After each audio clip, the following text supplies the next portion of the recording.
Now let's talk about the new UV features in Maya 2017 and of course Maya 2016 extension 2. I've loaded an example of the Witcher head in the game's resolution. So it's the lower resolution without a material in this case, and some UVs, only example UVs here. And as you can see, I'm using the workspace, the classic workspace of Maya, which is not ideal for this situation because we are losing space here on the right side with the channel box, on the left side with the outliner, for the timeline on the bottom and so on. So let me switch to the UV Editing Workspace, which shows a completely different picture here. So now we have a very small perspective camera here up here. We have tool settings and the attribute editor down here and a huge UV editing window in the center of Maya so that this is really large. So I can even hide the shelf here. The fastest way would be to hold my spacebar and use the marking menu that is on the left, on the right side of the hotbox, and then toggle the shelf off. Another thing is that, you know, when you need a larger perspective window, there's no need to switch back to another workspace here. You can at all times hold the shift key and tap the space bar to make the one panel where your mouse pointer is the big panel, right? And then shift spacebar again, and you are back in your previous workspace layout. I think that is a very nice workflow.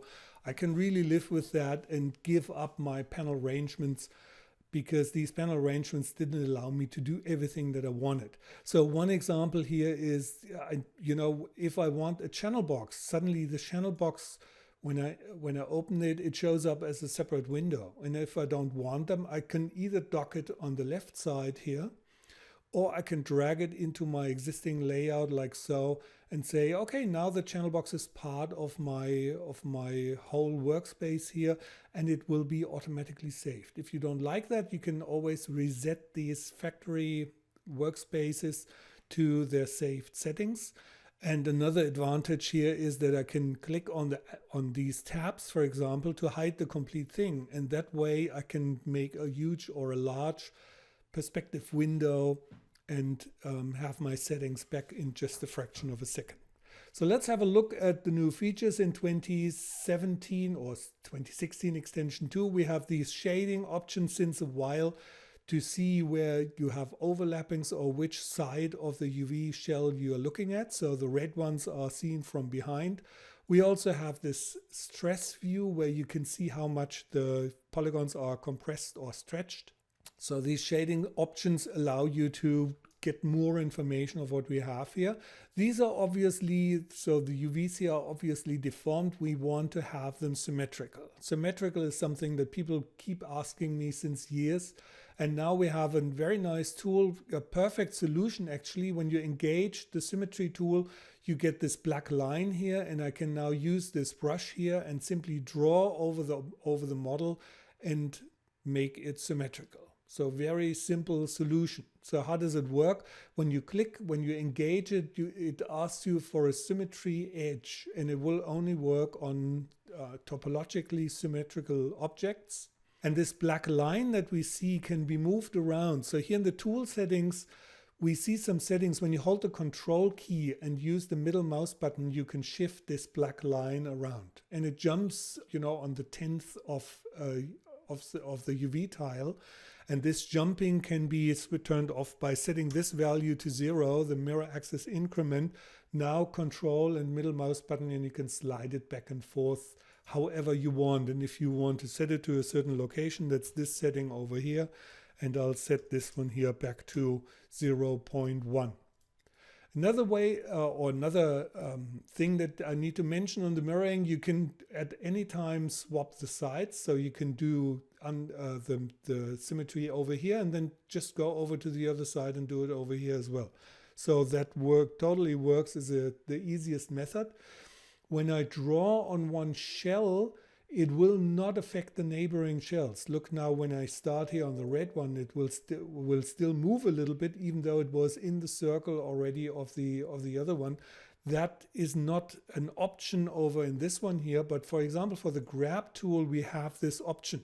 So in the grab tool, when I grab this shell here, you see that only this shell is moving and not the neighboring shells, even though the neighboring shells are in the circle of the influence.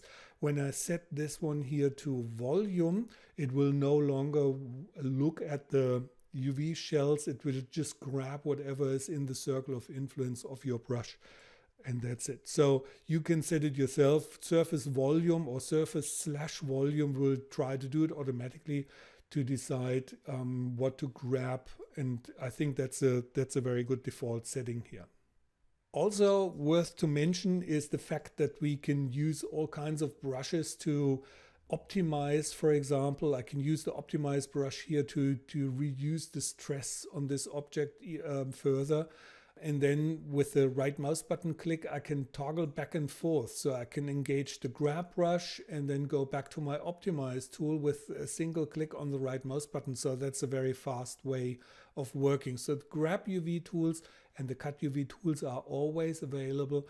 And the last two selected brushes will be on this button here. So you simply do a swipe to the right to access or toggle between two brushes. There's also a way to pin the UVs. There's a pin UV tool, which is our freeze brush here. So you can draw over the UVs to simply pin them. Next time you engage the grab brush, you will see these pinned UVs are no longer accessible. That's the freezing, so that you can freeze things that are already okay on your model. For example, you want to freeze some parts and just optimize or unfold other things that you still don't like. So that would be something that you can do directly from here. And then invert pinning is possible directly from here. And the full polygon menu is available here, which is a little bit too long for me. So I expect this to change so that we can access the unpin all, for example. You can also make yourself hotkeys for these functions that you use frequently. So let's move on to the next example. In the channel box, I have my layer editor, so I'll switch off this one here. The next example is this wheel thing, which has many pieces here that are distributed in 4 tiles, and that's not necessary. We don't need so many tiles for these pieces. So let's use the Layout UVs tool, and I will reset the settings and do an initial layout, and you see it's doing a pretty good job. So it recognizes holes in the object and fills these holes with other parts of the UVs. That makes a lot of sense. That's very effective. Some other things may not be perfect here. For example, some pieces here are at an angle, and maybe it could be that I need to rotate them horizontally or vertically to be able to map something like a writing or something technical onto them. There is a way here to let the layout tool do that automatically, to say I want, my preference is to have things in a horizontal fashion, to have them all in one direction, and that makes a lot of sense here because it saves me from doing a lot of these rotations, right? So that is one example how the new tools make your life easier, because with a single click you can save a lot of work. So in the next example, I have this one here, a tree. A tree is nothing fancy, so nobody really wants to do the trees because, there's no fame behind it, but it has to be done somehow. And for that, we have a new tool called Auto Seams, which will cut the tree automatically. For this thing to work, we need the tree to have UVs already. So I simply go into the UV menu and do a planar mapping, for example, to be able to say, okay, now we have a UVs. I will set the tolerance here to a value and start an initial cutting. You can also set it so that it only selects makes proposals for a cut and only selects these cuts, and you can decide what you're going to do with these.